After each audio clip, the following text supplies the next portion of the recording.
Grand ಚಾಲೆಂಜರ್ಸ್ನ ವಾರ್ಷಿಕ ಸಭೆ ಉದ್ದೇಶಿಸಿ ಪ್ರಧಾನಿ ನರೇಂದ್ರ ಮೋದಿ ಇಂದು ಭಾಷಣ ಮಾಡಿದರು. 3 ದಿನಗಳ ಕಾಲ ವರ್ಚುವಲ್ ಮಾಧ್ಯಮದ ಮೂಲಕ ನಡೆಯುತ್ತಿರುವ ಗ್ರ್ಯಾಂಡ್ ಚಾಲೆಂಜರ್ಸ್ನ ವಾರ್ಷಿಕ ಸಭೆ ಇಂದಿನಿಂದ ಆರಂಭಗೊಂಡಿದೆ.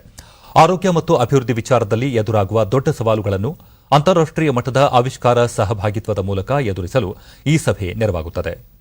ನೀತಿ ನಿರೂಪಕರು ಮತ್ತು ವೈಜ್ಞಾನಿಕ ಚಿಂತಕರು ಸೇರಿದಂತೆ ವಿಶ್ವದ ಅನೇಕ ಗಣ್ಯರು ಈ ಸಭೆಯಲ್ಲಿ ಭಾಗವಹಿಸಲಿದ್ದು, ಜಾಗತಿಕ ಆರೋಗ್ಯ ಸಮಸ್ಯೆಗಳಿಗೆ ವೈಜ್ಞಾನಿಕ ಪರಿಹಾರ ಕಂಡುಕೊಳ್ಳುವ ನಿಟ್ಟಿನಲ್ಲಿ ಈ ಸಭೆ ಆಯೋಜನೆಗೊಂಡಿದೆ.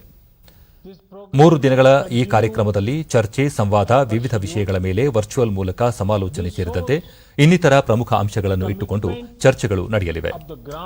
ಇಂದು ನಡೆದ ಉದ್ಘಾಟನಾ ಕಾರ್ಯಕ್ರಮದಲ್ಲಿ ಪ್ರಧಾನಿ ನರೇಂದ್ರ ಮೋದಿ, ಉದ್ಯಮಿ ಬಿಲ್ ಗೇಟ್ಸ್, ಕೇಂದ್ರ ಸಚಿವ ಡಾ ಹರ್ಷವರ್ಧನ್ ಮತ್ತಿತರರು ಪಾಲ್ಗೊಂಡಿದ್ದರು.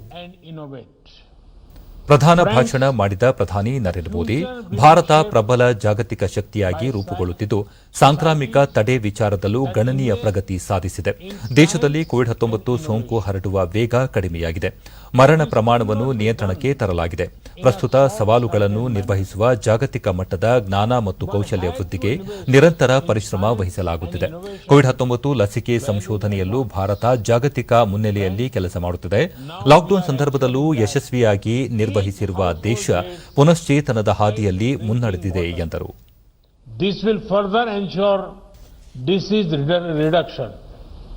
We are setting up more medical colleges, especially in rural areas. This ensures more opportunities for the youth.